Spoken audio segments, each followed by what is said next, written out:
What is the first thing you think about when you think of Dr. Isseroff?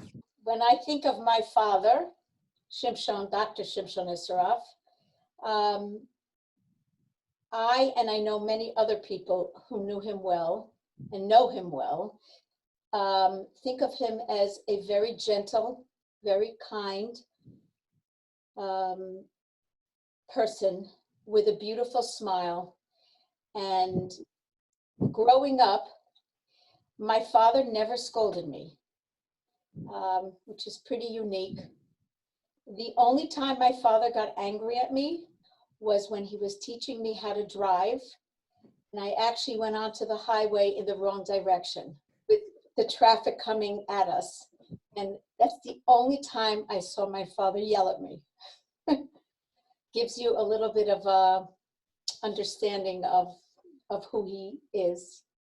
Can you tell us a little bit about Dr. Isseroff's life, particularly his contributions to Jewish education? Well, Dr. Isseroff came to the United States as a child of around 3, having been born in Yerushalayim. He came and ended up in Boston, came with his mother, and he grew up in Boston. In those days, going to public school, obviously learning Limudei Kodesh and other forms. He had the opportunity to spend time with the Boston Rebbe's family and son, and he partook of the Motzoi Shabbos, the famous shiurim of Rav Soloveitchik. His love for language transitioned specifically to Hebrew, to Lashon HaKodesh, and he went on to in Boston University, then Columbia, and NYU in New York, where he got his various degrees, culminating in his PhD in language and visual aids. Dr. Isseroff always had a love for language, and specifically words, conjugating words, and he utilized this towards his goals in education. What is the connection between Dr. Isseroff and the Chidon Ha'Tanach program? And why did you feel it was so important to name this program in his honor?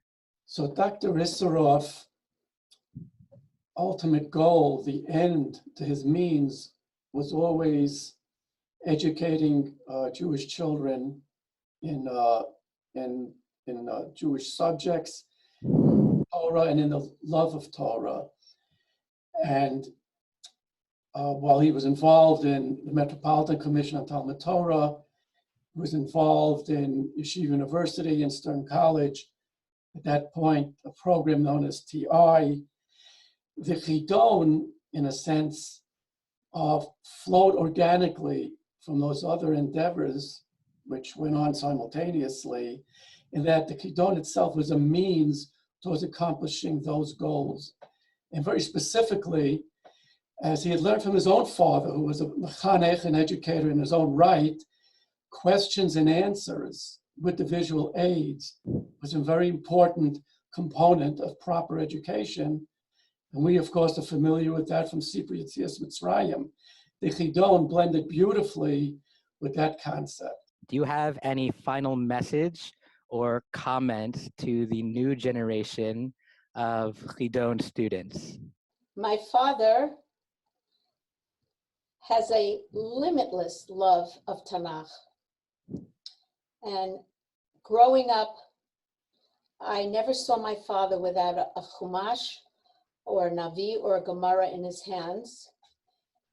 And in the later years, whenever I take him to a doctor's office, he will inevitably whip out a piece of paper and a pen and start writing psukim and start conjugating verbs.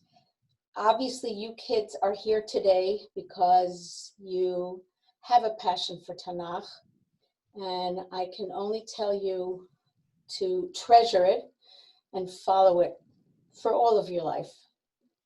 Do you have any message you would like to convey about the naming of the Chidon Ha'Tanach in honor of Dr. Isseroff? My father, I guess, which ties in with his love of language, loved metaphors. I think one of the wisest things he ever said to me was that life is like climbing a mountain. And you climb and climb and climb, and you get to the top.